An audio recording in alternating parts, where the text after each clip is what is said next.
Christmas എക്സാമിന് ഉറപ്പായിട്ടും ചോദിക്കുന്ന ഒരു ക്വസ്റ്റ്യൻ ആണ് ഇമെയിൽ റേറ്റിംഗ്. ആ ഇമെയിൽ റേറ്റിംഗിന്റെ ഫോർമാറ്റ് അങ്ങ് പഠിച്ചാലോ? ഇതുപോലെ ധാരാളം വീഡിയോസിന് വേണ്ടി സബ്സ്ക്രൈബ് ചെയ്യാൻ മറന്നു പോരുത്. മെഗാ മാരത്തോൺ ഉറപ്പായിട്ടും പങ്കെടുക്കാൻ നമുക്ക് അടിപൊളിയായിട്ട് സെറ്റാക്കാം.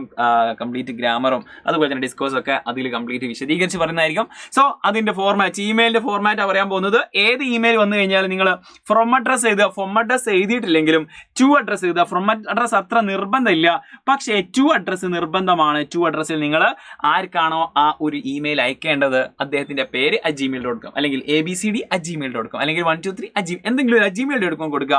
എന്നിട്ട് ഈ സബ്ജക്ട് അങ്ങോട്ട് എഴുതി കൊടുക്കുക. സബ്ജക്ട് ആക്ച്വലി നിങ്ങളുടെ ക്വസ്റ്റ്യൻ നന്നായിട്ട് വായിച്ചു കഴിഞ്ഞാൽ അതിൽ നിന്ന് ഈസി ആയിട്ട് നിങ്ങൾക്ക് അതിന്റെ സബ്ജക്ട് കിട്ടും. എന്നിട്ട് സാല്യൂട്ടേഷൻ ഡിയർനോ അല്ലെങ്കിൽ റെസ്പെക്റ്റഡ് സർ അല്ലെങ്കിൽ മാം എന്ന് കൊടുക്കാൻ പറ്റും. കാരണം ഇത് പൊതുവെ ഇമെയിൽ ക്വസ്റ്റ്യൻ ഉണ്ടാവാറുള്ളത് ഒഫീഷ്യൽ ആയിട്ടായിരിക്കും അല്ലെങ്കിൽ ഫോർമൽ ആയിരിക്കും ഉണ്ടാവുക.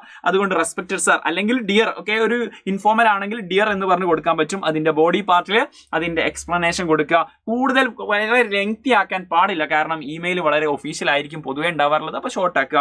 ആൻഡ് ക്ലോസിംഗ് ചെയ്തതിന് ശേഷം ആ ഒരു സെൻഡ് ചെയ്ത ആളുടെ പേര് അവസാനം എഴുതി കൊടുക്കുക.